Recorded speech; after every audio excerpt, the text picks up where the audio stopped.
नमस्कार दोस्तों। आज मैं आपको एक ऐसी कहानी सुनाने जा रही हूँ जो आपके लिए भी थोड़ी सी नई होगी। आप लोगों ने सुनी होगी ऐसी प्रेम कहानियाँ जहाँ पे किसी राजा को या किसी इंसान को प्रेम हो जाता है किसी आत्मा से, या कोई जिन उस दुनिया से आ जाता है इस दुनिया में, वैम्पायर, घोस्ट सीरीज, बहुत सारी ऐसी कहानियाँ हैं जो आप लोगों ने सुनी होगी।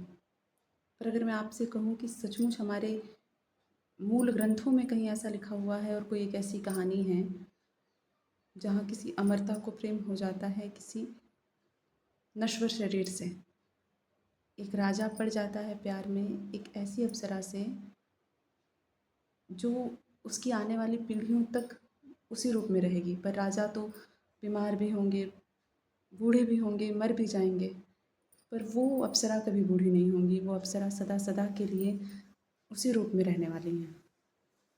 बहुत विचित्र सी प्रेम कहानी है, बहुत विचित्र है, पर इतनी गहरी और इतनी गूढ़ है कि हर युग में, मतलब जब से हमारे भारतवर्ष का प्रारंभ हुआ है, हमारे वेदों में, पुराणों में और अभी नए ज़माने में भी, हर युग में हर कवि और हर लेखक ने उसे अपनी अलग अलग भाषा में और अलग अलग शैली में लिखा है।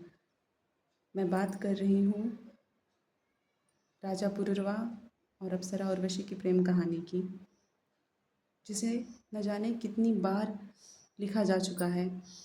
हर लेखक, हर कवि और हर उस रचना प्रेमी के द्वारा जो नए युग में आता है और उसे ये कहानी अपनी ओर सम्मोहित करती है। अगर हम इसके फैक्चुअल रिलेवेंस की बात करें तो सबसे पहले इस कहानी का उल्लेख मिलता है ऋग्वेद के 10वें मंडल के 95वें सूक्त में, जहाँ उर्वशी और राजा पुरुरवा के मिलन के बाद जो उनकी बिछड़ने की वार्तालाप होती है उसका थोड़ा सा जिक्र किया गया है। इसके अलावा इसका जिक्र हमें मिलता है शतपथ ब्राह्मण में, विष्णु पुराण में, पद्म पुराण में। सूर्य भगवान की पूजा करके लौटते समय राजा पुरुरवा को आसमान में स्त्रियों के विलाप करने की आवाज़ आई। राजा ने सोचा, भला इस आसमान में ये किस प्रकार की स्त्रियां हैं जो विलाप कर रही होंगी। राजा बहुत आश्चर्य हुए। उन्होंने अपने सारथी से कहा कि उस दिशा में रथ ले चलो जहाँ से ये रोने की आवाज़ आ रही है। राजा ने देखा कि अत्यंत खूबसूरत स्त्रियां भांति भांति के विलाप करके रो रही हैं। राजा ने उनसे उनके रोने का कारण पूछा और पूछा कि आखिर वो हैं कौन जो इस प्रकार से इस आसमान में रो रही हैं। उन स्त्रियों ने कहा कि वो स्वर्ग की अप्सराएं हैं और संध्या के वक्त मन बहलाने के लिए बाहर निकली थी कि एक दुष्ट केसी नामक दैत्य उनकी सखियों का हरण कर ले गया। वे स्वर्ग की दो खूबसूरत अप्सराएं, अप्सरा उर्वशी और अप्सरा चित्रलेखा, अभी उस दुष्ट के कब्जे में हैं और हम बस इसी दुख से रो रही हैं। राजा ने कहा, धैर्य रखो सुंदरियों, मैं बस अभी आपकी सखियों को लिए आता हूँ। और इतना कहते ही राजा उस दिशा की ओर चल दिए जहाँ उस दैत्य का निवास स्थान था। राजा तो चले गए, पर वो पीछे छोड़ गए संदेह से भरी वो अप्सराएं। वे अप्सराएं ये सोचने लग गई कि ऐसा कोई देवता नहीं जिसे उस दैत्य ने हराया नहीं। इतना शक्तिशाली प्रचंड दैत्य भला एक मनुष्य के हाथों मारा जाएगा? और राजा हमारे दोनों सखियों को उस दुष्ट के पास से छुड़ा लाएंगे? क्या इतना सामर्थ्य है एक मनुष्य में?